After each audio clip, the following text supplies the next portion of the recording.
तो कल हम लोगों ने आर्टिकल नंबर 14 से लेकर के 18 तक पढ़ लिया था, राइट टू इक्वालिटी, समानता का अधिकार या समता का अधिकार। आज हमारी बात होगी स्वतंत्रता के अधिकार पे, right to freedom. Right to freedom मैंने जब आपको कल पढ़ाया था, फंडामेंटल्स पढ़ाए थे सारे 6 के 6, बताया था आर्टिकल नंबर 19 से लेकर के 22 तक होता है right to freedom. Article number 19 में ये 6 दिए हुए, एक 7वां था, इसमें भी था संपत्ति का अधिकार, इसमें भी था, यहां पर भी संपत्ति का अधिकार दिया हुआ था, राइट टू प्रॉपर्टी। पर अब ये हटा दिया गया है, यहां से भी हटा दिया गया है, और छठा फंडामेंटल राइट जो था वहां से भी हटा दिया गया है। क्यों हटा दिया गया है अभी इस पे बात कर लेते हैं। अच्छा हुआ याद आ गया तो मैंने यहाँ पे इसको लिख दिया है। ठीक है, समानता का मतलब आप समझ गए, 14, 15, 16, 17, 18 ये सारे आर्टिकल बात करते हैं समानता के बारे में। समानता का मतलब है सारे नागरिक समान होंगे, कोई भेदभाव नहीं होगा। अब स्वतंत्रता की बात आएगी, स्वतंत्रता का मतलब आपको फ्रीडम कितनी मिली हुई है, आप कितने आजाद हो, इस देश में रहते हुए, भारत के अंदर रहते हुए आप कितने आजाद हो, ये सारी चीजें। आपके ऊपर किसी तरह का कोई दबाव तो नहीं है, आप किसी के अंडर में तो नहीं हो, आपकी अपनी लाइफ कैसी है, ये सारे जो आपको अधिकार मिलते हैं वो राइट टू फ्रीडम में मिलते हैं। तो इसमें सबसे पहला आर्टिकल है आर्टिकल नंबर 19, बहुत इंपॉर्टेंट आर्टिकल है। इस देश में जिंदगी जीने के लिए सबसे बेहतरीन आर्टिकल ये और 21 है। आर्टिकल नंबर 19 में क्या क्या है, क्या कहा गया, बोलने और अभिव्यक्ति की स्वतंत्रता दी गई है, right to freedom of speech and expression. यहां पे मैंने 222 लिखा हुआ है, इसके आगे आप फ्रीडम लगा लोगे, 222 के आगे फ्रीडम लग जाएगा। Right to freedom to assemble peacefully without arms, freedom to form association, freedom to move, freedom to reside, freedom to practise, right to property. क्योंकि यहाँ पे जगह कम थी इसलिए मैं फ्रीडम मैंने नहीं लिखा, 2 कर दिया, आप फ्रीडम लगा लोगे इसके आगे, इससे पहले। ठीक, तो बोलने और अभिव्यक्ति की स्वतंत्रता मतलब freedom of speech and expression. स्वतंत्रता के अधिकार में आर्टिकल नंबर 19 में जो पहली स्वतंत्रता आपको दी गई है वो दी गई है बोलने की और अभिव्यक्ति करने की। अभिव्यक्ति का मतलब होता है एक्टिंग करना, किसी चीज की एक्टिंग करना, उसको बोलते हैं अभिव्यक्ति। और बोलने का मतलब होता है speech, speech and expression. Expression देते हैं ना हम लोग, गुस्सा होते हैं, नाराज होते हैं, खुश होते हैं, एक्सप्रेशन होते हैं वो सारे। तो आपको एक्टिंग करने की और बोलने की जो स्वतंत्रता दी गई है वो दी गई है आर्टिकल नंबर 19 में, और फर्स्ट में ही लिखा हुआ है। इसको इसी सीक्वेंस में आपको याद करना है, इसमें आगे पीछे नहीं होना चाहिए। फंडामेंटल राइट्स जो हैं, जो मैंने कल 6 के 6 लिखवाए थे, वो सीक्वेंस में याद होंगे, ये भी सीक्वेंस में याद होगा। आगे कल के कुछ चीजें ऐसी हैं जो सीक्वेंस अगर बिगड़ जाएगा तो कोई फर्क नहीं पड़ता है, बट इसमें सीक्वेंस नहीं बिगड़ना चाहिए। इसमें सीक्वेंस जिस तरह से लिखा हुआ है इसी सीक्वेंस में याद होना चाहिए आपको। तो बोलने और अभिव्यक्ति की स्वतंत्रता का मतलब है कि अगर आप इस देश में रहते हैं और आप किसी मुद्दे के बारे में बोल नहीं पा रहे हैं, इसका मतलब क्या है, इसका मतलब है फिर कोई मतलब नहीं है आपके नागरिक होने का, आपके स्वतंत्र होने का। आपको बोलने का अधिकार होना चाहिए। आप किसी भी मुद्दे पर जब अपनी राय रखते हैं, चाहे आप उस चीज से एग्री करें चाहे डिसएग्री करें, वो आपकी मर्जी हो सकती है, तो एटलीस्ट आपको बोलने का राइट मिला हुआ है। आपकी एग्री और डिसएग्री आपकी अपना मत हो सकता है, अपनी ओपिनियन हो सकती है, लेकिन आपको बोलने का अधिकार मिला हुआ है आर्टिकल नंबर 19 में, बोलने की और अभिव्यक्ति की स्वतंत्रता। आपने देखा होगा न्यूज चैनल चलते हैं, जितने न्यूज चैनल चलते हैं वो आर्टिकल नंबर 19 के freedom of speech and expression के अंतर्गत चलते हैं। जितनी मैगजीन्स छपती हैं, जितने न्यूज़पेपर छपते हैं, वो आर्टिकल नंबर 19 के अंतर्गत छपते हैं। जितने नेता लोग भाषण देते हैं वो सारे article number 19 freedom of speech के अंतर्गत देते हैं। जितनी मूवीज बनती हैं, जो भी आप मूवीज देखते हो, पठान देखते हो, आप कौन कौन सी देखते हो भैया, मूवी बताओ यार,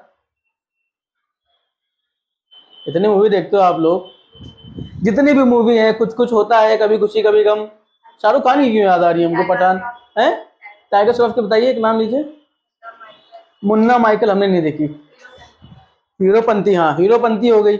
ये सारी कहाँ आ रही है, ये freedom of speech and expression के अंतर्गत आ रही है। आप क्या क्या दिखा सकते हो, आप क्या बोल सकते हो, ये सारा जो आपको राइट्स मिलते हैं वो आर्टिकल नंबर 19 के अंतर्गत, फर्स्ट वाले के अंतर्गत मिलते हैं। लेकिन कल मैंने क्लास में आपको बताया था कि सारे आर्टिकल्स के कुछ कुछ रीजनेबल रिस्ट्रिक्शन है, बताया था। इसका क्या है, इसका ये है कि आपको फ्रीडम ऑफ स्पीच तो मिली हुई, आप बोल कुछ भी सकते हो, आप अपना मत रख सकते हो, आप सरकार के पक्ष में बोल सकते हो, सरकार के विपक्ष में बोल सकते हो, आप खिलाफ बोल सकते हो, किसी नीति से आप एग्री हो सकते हो कि हाँ हमको बहुत अच्छा लगा, ये सरकार ने, वर्तमान सरकार ने ये काम किया, मुझे बहुत पसंद आया। आप बोल सकते हो वर्तमान सरकार ने ये काम किया, मुझे बिल्कुल पसंद नहीं आया। ये आपका मत है, बोलने का अधिकार है। लेकिन बोलने के अधिकार का मतलब ये नहीं कि आप किसी को गाली देने लग जाओगे कि मेरा, हमें बोलने का अधिकार संविधान ने दिया हुआ है, हम गाली देंगे आपको। गाली देने का अधिकार आपको नहीं है। किसी के बारे में झूठी अफवाह फैलाने का अधिकार आपको नहीं है। अपनी बात रखने का अधिकार है, लेकिन किसी के बारे में झूठी अफवाह फैलाने का अधिकार आपको नहीं मिला हुआ है। ये इसका रिस्ट्रिक्शन है।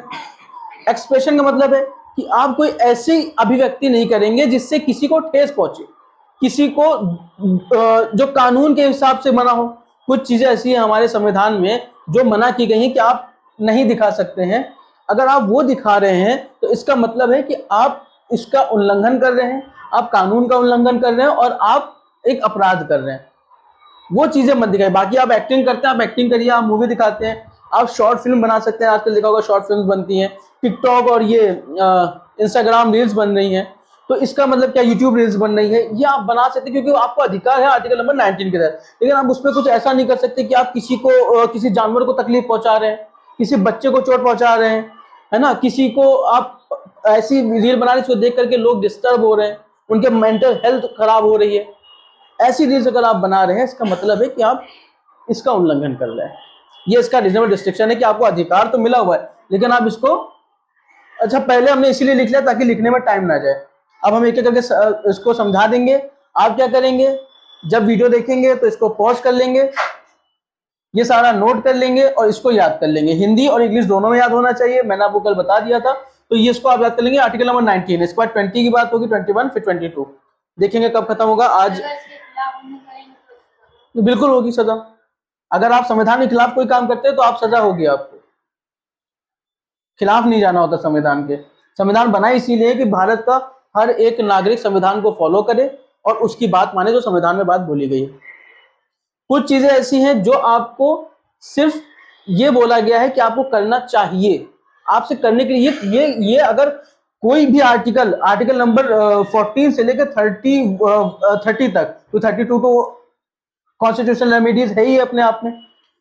अगर किसी भी आर्टिकल में आपके साथ कुछ गलत होता है, मान लीजिए कोई आपको बोलने से रोक रहा है, कोई आपको एक्टिंग करने से रोकता है, कोई आपको असेंबल होने से रोकता है, कोई आपको एसोसिएशन बनाने से रोकता है, या कोई आपको समानता नहीं दे रहा है, कोई नागरिक हो, चाहे कोई इंसान हो, चाहे कोई संस्था हो, चाहे सरकार हो, कोई भी आपके साथ भेदभाव कर रही है, आर्टिकल नंबर 15 याद करिए। धर्म, जाति, लिंग, वंश, जन्म स्थान के आधार पर भेदभाव नहीं होगा। चाहे वो सरकार कर रही हो, चाहे वो कोई इंसान कर रहा हो, नॉर्मली इंडिविजुअल, या फिर कोई संस्था कर रही हो, आप उसके खिलाफ डायरेक्ट सुप्रीम कोर्ट जा सकते हैं। ये आर्टिकल नंबर 32, जो 32 को बताया था कल संविधान में, संवैधानिक उपचार, आर्टिकल नंबर 32 यही बोलता है, सिर्फ आर्टिकल नंबर 32 ये बोल रहा है कि आप डायरेक्ट सुप्रीम कोर्ट जा सकते हैं अगर आपका फंडामेंटल राइट्स डिनाई होते हैं किसी तरह से। अगर आपको संविधान में आपको किसी भी तरह से कोई इंसान आपके फंडामेंटल राइट्स को डिनाई करता है, आपको नहीं देता है, तो आप डायरेक्ट सुप्रीम कोर्ट जा सकते हैं। वरना क्या होता है, पहले आपको लोअर कोर्ट जाना है, वहां से फैसला आएगा, फिर आप हाई कोर्ट जाओगे, फिर आप सुप्रीम कोर्ट जाओगे, सुप्रीम कोर्ट का फैसला अंत फैसला होता है, आखिरी फैसला सुप्रीम कोर्ट का होता है।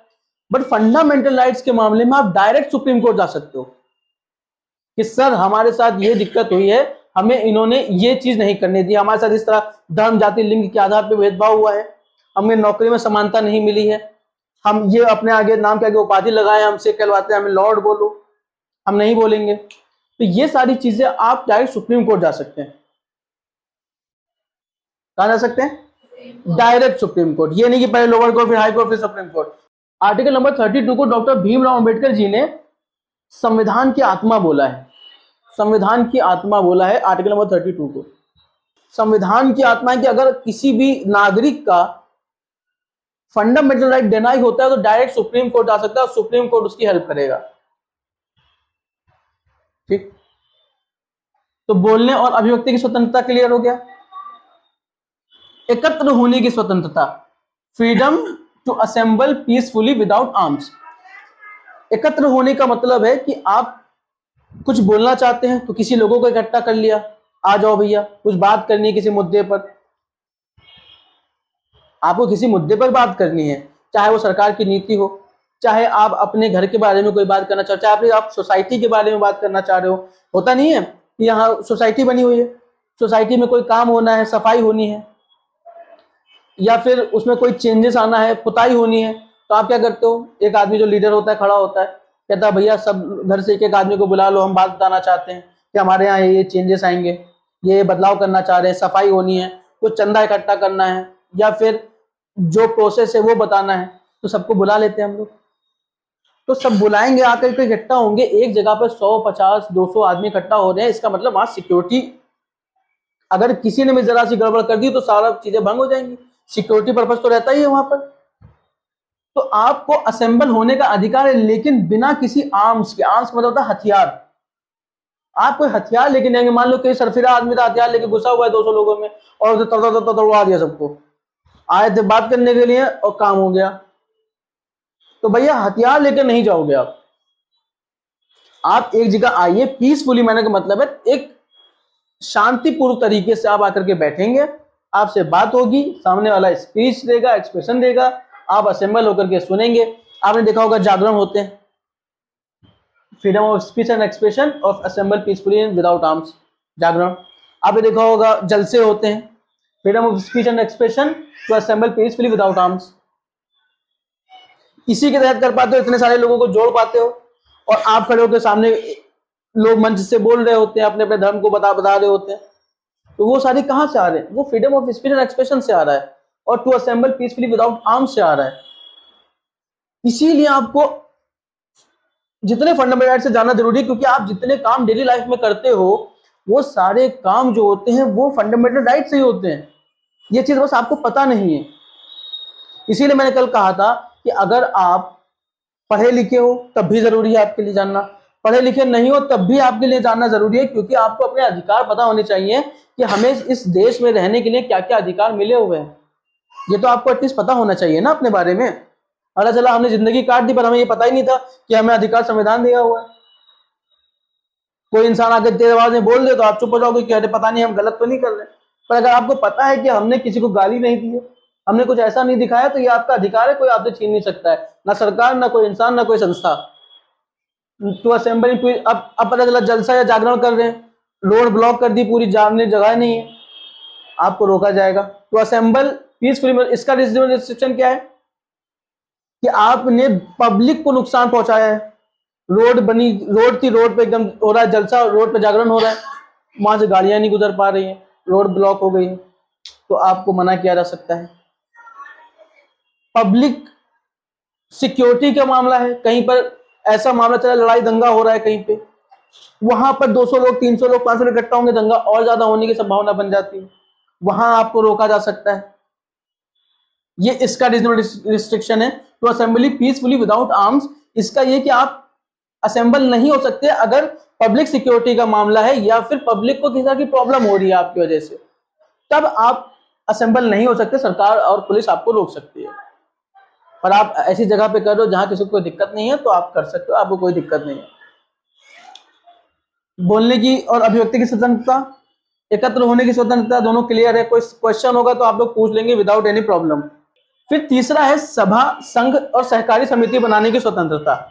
इसका मतलब ये है कि जब आपने कुछ बोला, लोग आए, बैठे, बातचीत हुई, अब आप कोई पार्टी बनाना चाहते हैं, कोई एनजीओ बनाना चाहते हैं, तो आप बना सकते हैं। आपको संविधान में आइए आर्टिकल नंबर 19 के तहत जितनी भी पार्टीज बनी हुई एनजीओ देखते हो आप, वर्ल्ड विजन का नाम सुना होगा आपने, और भी बहुत सारे एनजीओ हैं, कुछ एनिमल्स के लिए काम करते हैं, कुछ जो होते हैं वो चिल्ड्रन प्रोटेक्शन के लिए काम करते हैं, कुछ फीमेल प्रोटेक्शन के लिए काम करते हैं, कुछ जानवरों के प्रोटेक्शन के लिए काम करते हैं, एनिमल प्रोटेक्शन जिसको बोलते हैं, कुछ स्पेशली किसी एनिमल को डेडिकेट होता है, कुछ काउस को डेडिकेट होते हैं, कुछ डॉग्स को डेडिकेट होते हैं। ये सारे जो एनजीओ बनते हैं बिकॉज ऑफ सहकारी समिति, जो पार्टीज बनती हैं वो इसके तहत बनती हैं। बट इसका लिमिटेशन क्या है, इसका रीजनेबल रिस्ट्रिक्शन क्या है? आप कोई पार्टी ऐसे काम के लिए बना सकते हैं जो कि इलीगल है। ये नहीं कि आपने गलत पार्टी बना ली, उससे गलत काम कर रहे हैं आप, तो आप इस तरह की कोई पार्टी नहीं बना सकते, कोई एनजीओ नहीं बना सकते जो गलत काम करता हो। स्वतंत्र रूप से घूमने की स्वतंत्रता, freedom to move freely throughout the country. आप अगर आज आपको हम बोले कि चलो चलते हैं नैनीताल घूमने के लिए, तो हमें क्या करना होगा? ट्रेन का टिकट कटाएंगे, बैग पैक करेंगे, उड़ के निकल लेंगे। क्या पासपोर्ट चाहिए रहेगा? नहीं। क्या वीजा चाहिए रहेगा? नहीं चाहिए रहेगा। क्यों? क्योंकि अपनी कंट्री के अंदर जा रहे हैं।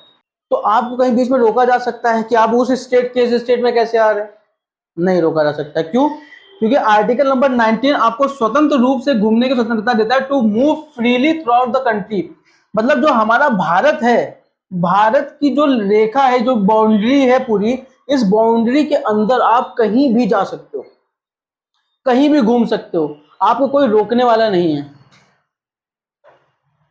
आप कहीं जाते हो, आप चाहे बस से जाओ, चाहे कार से जाओ, चाहे बाइक से जाओ, चाहे ट्रेन से जाओ, चाहे प्लेन से जाओ, आप थ्रू आउट द कंट्री कहीं भी जा रहे हो बाउंड्री के अंदर, तो आप जा सकते हो, आपको कोई रोकेगा नहीं। आपको किसी तरह की वीजे की जरूरत नहीं है, आपको किसी तरह के पासपोर्ट की जरूरत नहीं है। आप बस जाइए और घूम के चले आइए। इसका रीजनेबल रिस्ट्रिक्शन क्या है कि आप स्वतंत्र रूप से घूम तो सकते हैं, लेकिन कोई एरिया ऐसा है जहां पर दंगे हो रहे हैं, लड़ाई झगड़ा हो रहा है, या विशेष प्रकार की जगह है, कोई ऐसी जगह है जहां पर किसी विशेष व्यक्ति का आना मना है, तब आप वहां रोके जा सकते हैं। मान लो किसी किसी देश के खिलाफ जंग चल रही है, अब वहां पर मिलिट्री वाले बैठे, वो प्लान बनाए हुए हैं कि हम यहाँ पर इस दिन बम गिराएंगे, यहाँ पर इस दिन यहाँ से हमला करेंगे, इस तरफ से जाएंगे, और आप पहुंच गए, आप देख रहे हो, अच्छा, और आपने आकर के पत्रकार थे, अब आपने आकर के टीवी पे चला दिया, पर अरे लो, सिक्योरिटी खराब हो गई हमारे देश की। तो आपको रोका रहता है कि भैया यहाँ मत आओ, ये एरिया आपके आने लायक नहीं है। आप किसी की प्राइवेट प्रॉपर्टी में नहीं घुस सकते कि किसी का घर बना है, बाहर से देखा अच्छा तो लग रहा है घर, और अंदर घूम के आते हैं। अरे काहे घूम रहे हो? आर्टिकल नंबर 19 में हमको स्वतंत्रता मिली है, कहीं भी घूमने की स्वतंत्रता है, to freely throughout the country. पूरे कंट्री में हम कहीं भी घूम सकते हैं, तो आपके घर में क्यों नहीं घूम सकते हैं?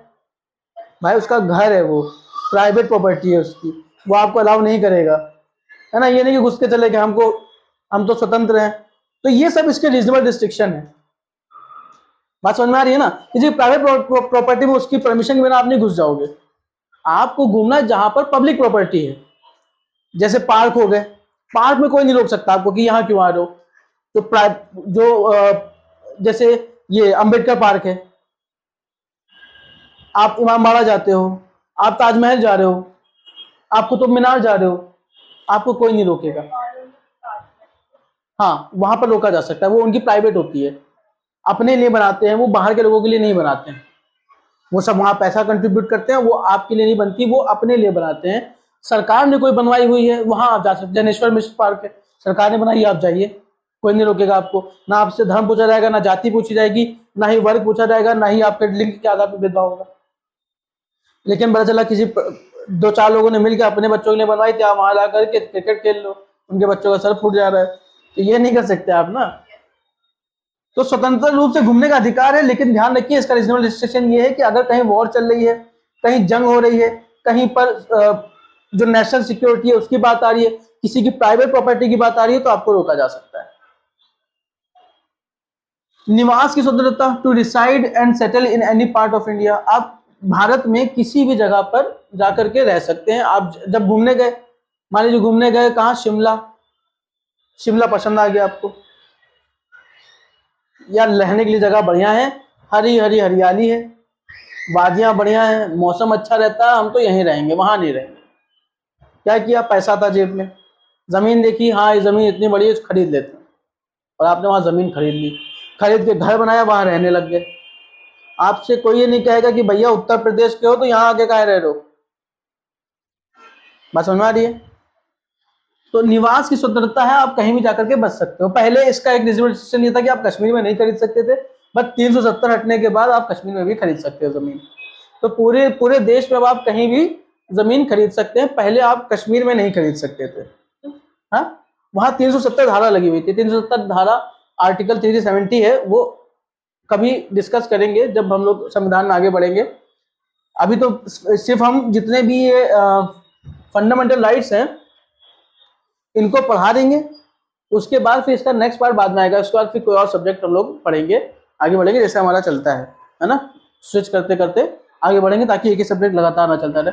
तो उसके बाद आगे अभी फंडामेंटल राइट्स है, इसके बाद डीपीएसपी है, directive principle of state policy है, राज्य के नीति निर्देशक तत्व हैं, उसके बाद मौलिक कर्तव्य हैं, फंडामेंटल ड्यूटीज है ना, 36 से लेकर के 51, और फिर 51 का फंडामेंटल ड्यूटीज। तो ये सारे आर्टिकल्स हम लोग पढ़ेंगे, एक एक करके आर्टिकल्स वो भी पढ़ने। फिर उसके बाद राष्ट्रपति आर्टिकल नंबर 52 से शुरू हो जाएगा, तो हम लोग संघ के बारे में पढ़ेंगे, वहां से आर्टिकल नंबर 52 से प्रेसिडेंट के बारे में चालू हो जाता है। तो सारे आर्टिकल्स हम लोग जितने जितने इंपॉर्टेंट है वो पढ़ेंगे, कुछ छोड़ देंगे, सारे ही नहीं पढ़ेंगे। 395 है तो 395 के 395 नहीं पढ़ेंगे, जो जो हमारे लिए जरूरी है, जो जो आपके लिए जरूरी है, सिर्फ वो पढ़ेंगे। क्योंकि हमारे जो मकसद है वो ये है कि 5th क्लास से लेकर के 12th क्लास तक के जो बच्चे हैं, इस स्केल से लेकर यहाँ तक के जो बच्चे हैं, इनकी पढ़ाई इतनी मजबूत हो जाए कि इनको कहीं से भी आगे चलिए जब ग्रेजुएशन में आप एडमिशन लें तो आपको ये ना लगे कि यार हमें तो कुछ आता ही नहीं, तो हमें पता ही नहीं था। या आगे आप कंपटीशन की तैयारी करें, आप IAS, PCS, SSC, CGL, banking, कहीं भी आप जाकर के उसके कंपटीशन की तैयारी कर रहे हैं, तो आपको क्या पता चल रहा है कि आपको तो ये सब आता ही नहीं, आप जीरो से शुरू कर रहे हैं। तो ये बच्चे मजबूत हो जाए पढ़ाई में, जब नींव मजबूत होगी, जब बेस मजबूत होगी, तो आगे चल के पढ़ाई में मजा आएगा। अदरवाइज क्या होता है, जैसी आप ये चीजें कही जाती हैं, आपको ये पता ही नहीं होता है, आपको ये पता ही नहीं होता ये होता क्या है। जैसे कई लोग ऐसे होते हैं, जैसे हमने आपको बताया था कि अक्षांश रेखाएं और देशांतर रेखाओं में अंतर नहीं पता है, होती क्या है ये नहीं पता है, लैटिट्यूड क्या होता है, लॉन्गिट्यूड क्या होता है, काम क्या होता है इनका, दोनों को मिला के क्या काम है, दोनों का अलग अलग क्या काम है, लोगों को ये पता ही नहीं है। तो हम चाहते हैं 5th class, 5th, 6th, 7th, 8th, 9th, 10th, 11th और 12th ये सारे क्लास में कवर हो जाए, और इन क्लास के बच्चों के जो जो सब्जेक्ट्स हैं, जो जो चैप्टर्स हैं, वो उनको अच्छे से समझ में आ जाए। ये मेरा मकसद है बेसिकली इस चैनल को बनाने का। ये मेरा मकसद है ताकि बच्चों में एक बदलाव देखने को मिले, ताकि उनको पढ़ाई में इंटरेस्ट जाग जाए। बात समझ में आ गई इतनी? तो निवास करने का अधिकार हो गया। फिर पेशे की स्वतंत्रता, पेशे का मतलब है to freedom to practise any profession and occupation. इसका मतलब ये है कि आप कहीं आप गए, घूमने गए, वहां जगह पसंद आ गई, आपने खरीद लिया, आप रहने लग गए। रहोगे तो भाई खाओगे क्या, काम तो करना पड़ेगा ना, बिना काम में कुछ मिलेगा नहीं मिलेगा।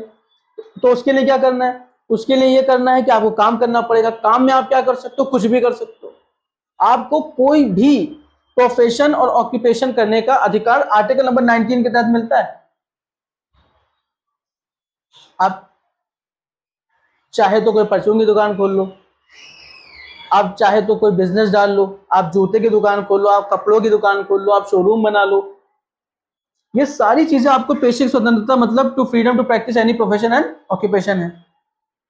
आप देखते हो जो यहाँ पर लाइन से ठेले लगे हुए हैं, जो लोग सामान बेच रहे हैं, जो दुकानें लगी हुई हैं, ये किस आर्टिकल के तहत लगी हुई हैं, आर्टिकल नंबर 19 के तहत, टू प्रैक्टिस एनी प्रोफेशन। ये लोग अपना अपना प्रोफेशन प्रैक्टिस कर रहे हैं, ये यहाँ रह रहे हैं, इनको खाना रहता है, इनके घर में जो खाना बनेगा वो जब यहाँ कमाएंगे तभी तो बनेगा। काम कर रहे हैं ना, काम कर रहे हैं, उसी से पैसा आएगा, उसी से ये खाना खाएंगे। तो ये जो प्रोफेशन है इनका, ये यहाँ पर आर्टिकल नंबर 19 के तहत इनको मिल रहा है कि ये यहाँ पर ठेला लगाए हुए। लेकिन यहाँ पर भी रीजनेबल रिस्ट्रिक्शन है। यहाँ पर रीजनेबल रिस्ट्रिक्शन क्या है कि आप कोई भी प्रोफेशन कर सकते हो, लेकिन कोई भी का मतलब ये नहीं है कि आप इलीगल काम करने लग जाओ, आप ड्रग्स बेचने लग जाओ, आप कोई ऐसा चीजें करने लग जाओ जो सरकार ने मना किया हुआ है आपको करने के लिए। इस तरह के काम आप नहीं कर सकते। दूसरा क्या है, कुछ स्पेशल काम ऐसे होते हैं जिनके लिए डिग्री की जरूरत होती है, जैसे डॉक्टर। आपने डॉक्टर की पढ़ाई की नहीं, क्लिनिक खोल के बैठ गए, क्योंकि भैया आपको आर्टिकल नंबर 19 के तहत प्रैक्टिस यानी प्रोफेशन और ऑक्यूपेशन दिया हुआ है। तो आप जो है रात में आपने सफेद कोट पहन लिया, डॉक्टर की क्लिनिक में बैठे हैं, दिन में काला कोट पहन लिया, वकील बन के खड़े हो गए, क्योंकि भाई आपको आर्टिकल नंबर 19 के तहत फ्रीडम मिली हुई है। तो ऐसा नहीं कर सकते हैं आप। अगर आपने वकालत की पढ़ाई करी है तब आप जाकर के प्रैक्टिस कर पाओगे, उसकी नहीं तो नहीं कर पाओगे, आपको रोका जाएगा।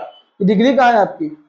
आपने अगर डॉक्टर की पढ़ाई नहीं करी है तो आप क्लिनिक खोल के नहीं बैठ सकते, आप किसी को इलाज नहीं कर सकते, आप दवा नहीं दे सकते, क्योंकि आपने पढ़ाई नहीं करी हुई है उसकी।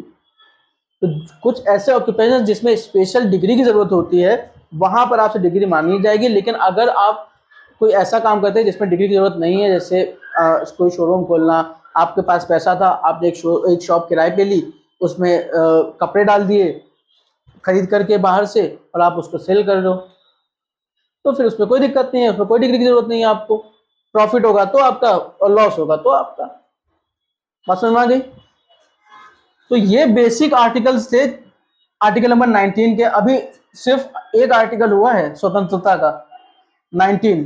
तो अब फिर इसके बाद 20 और 21 और 22 इनको पढ़ने में ज्यादा टाइम नहीं लगेगा। ये समझाना बहुत ज्यादा जरूरी था। 21 थोड़ा सा टाइम लेगा, 10-15-20 मिनट का, अदरवाइज ज्यादा टाइम नहीं लेगा, ना 20 को, ना 21 को, ना 22 को। ये थोड़ा बड़ा आर्टिकल था, इसको समझाना जरूरी था डिटेल में। फिर लास्ट आता है संपत्ति का अधिकार, राइट टू प्रॉपर्टी। ये अब हटा दिया गया है। देखिए, फंडामेंटल राइट्स एक ऐसी चीज है जिसके तहत आप डायरेक्ट सुप्रीम कोर्ट जा सकते हो अगर इसका हनन हो रहा है, अगर ये वायलेट हो रहे हैं, अगर ये डिनाई हो रहे हैं किसी तरह से। कहाँ जा सकते हैं आप? आर्टिकल नंबर 32 के तहत डायरेक्ट सुप्रीम कोर्ट जा सकते हैं आप। तो लास्ट है संपत्ति का अधिकार, राइट टू प्रॉपर्टी। इसमें ये पहले फंडामेंटल राइट्स जो 6 फंडामेंटल राइट्स है, 7वां हुआ करता था संपत्ति का अधिकार, और 19 में भी दिया हुआ था संपत्ति का अधिकार। यहां से भी हटा दिया गया है और 7वां जो फंडामेंटल राइट्स है वहां से भी हटा दिया गया है। क्यों हटा दिया गया है? देखिए, फंडामेंटल राइट्स के तहत आप डायरेक्ट सुप्रीम कोर्ट तो जा सकते हैं।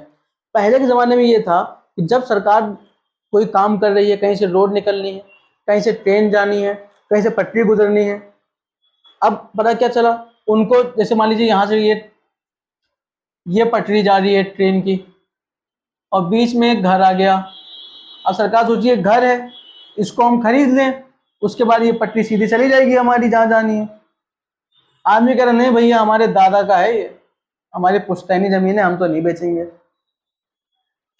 हमारी पुश्तैनी जमीन होता नहीं, हमारे दादा दे गए हैं, उनके निशाने के तौर पे पड़ा हुआ है, हमारा घर है, पुश्तैनी घर, हम तो बेचेंगे नहीं आपको।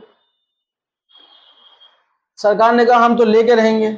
वो कह रहा है लेके दिखाओ, हम चले जाएंगे सुप्रीम कोर्ट, संपत्ति का अधिकार है हमारे पास, फ्रीडम है हमें, हम सीधे सुप्रीम कोर्ट जाएंगे, और सुप्रीम कोर्ट जाएंगे तो सुप्रीम कोर्ट फैसला हमारे हक में देगी, क्योंकि हमारे फंडामेंटल राइट्स का वायलेशन हो रहा है, हनन हो रहा है। आप लेके दिखाओ। सरकार परेशान। सरकार क्या करेगी? इधर से घुमा के लेके रहेगी ऐसे करके, यार ये तो बड़ा फंस गया मामला है ना, ऐसे करके लेकर के आएगी। एक घर के चक्कर में कितना नुकसान हो गया सरकार को। कहीं गए और जरा आगे भी दिक्कत आ रही है, बड़ा जरा ट्रेन कैसे गुजर रही है, ऐसे से गुजर रही है, हर घर के बगल से ट्रेन जा रही है, कि किसी घर के पीछे से निकल रही, किसी घर के आगे से निकल रही है ट्रेन, क्योंकि हर आदमी बेच ही नहीं रहा उसको। सरकार परेशान होगी, बोले यहां से हटाओ उसको, यहां से हटा करके खत्म कर दिया, उसको कानूनी अधिकार बना दिया गया। संपत्ति का अधिकार पहले पहले फंडामेंटल राइट्स था, अब ये कानूनी अधिकार बन गया कि आप कानूनी तौर पे खरीद सकते हो, कानूनी तौर पे बेच सकते हो, और सरकार जब चाहे आपकी प्रॉपर्टी आपसे ले सकती है, आप मना नहीं कर पाओगे। उसका मुआवजा देती है, पैसा देती है, ऐसा नहीं कि बस उठाया भगा दिया। मुआवजा देगी, पैसा देगी, जो सर्कल लेट होगा उसके हिसाब से आपको पैसा दिया जाएगा। लेकिन आप ये नहीं कह सकते कि सर हम यहां से नहीं, अब वो कहेगी दादा का हो चाहे परदादा का हो, ये यहां से सीधी जाएगी तो सीधी जाएगी, आपके जितने घर आएंगे सब जाएंगे साहब साफ। इस वजह से रहेगा क्योंकि बड़ी दिक्कत आ रही थी सरकार को कि संपत्ति के अधिकार के चक्कर में जिसको देखो सुप्रीम कोर्ट पहुंचा जा रहा है। कई ऐसे केस हुए, 12th क्लास तक तो हम डिस्कस नहीं करते हैं, आगे डिस्कस करते हैं जो आगे केस हुए हैं, जिस केस पे सारे फैसले आए हैं, संविधान में बदलाव हुए हैं। केशवानंद भारती केस है और बहुत सारे केस हैं जिनमें कई संविधान में बदलाव किए गए हैं। तो संपत्ति का अधिकार अब हटा दिया गया है। क्यों हटा दिया गया है? इस वजह से हटा दिया गया है कि इनको दिक्कत आ रही थी, कहीं से रोड निकलनी है, वहां घर आया जा रहा है बीच में। अब पता चला रोड बनी हुई बेहतरीन बड़ी सी और बीच में घर बना हुआ है। क्यों? क्योंकि उस आदमी के परदादा का था, उसकी निशानी थी, तो बेच नहीं रहा है। तो सरकार को बड़ी आफत सरकार के लिए। सरकार ने कहा यहाँ से हटाओ, उसको वहां डाल दो। तो कुछ बदलाव किए गए। आर्टिकल नंबर 19 में इतनी बातें कही गई हैं। आर्टिकल नंबर 19 आप लोगों को एकदम दिमाग में बिठा लेना है और इसी सीक्वेंस में बिठाना है। इसको खत्म कर दीजिए, ये लिखना नहीं है।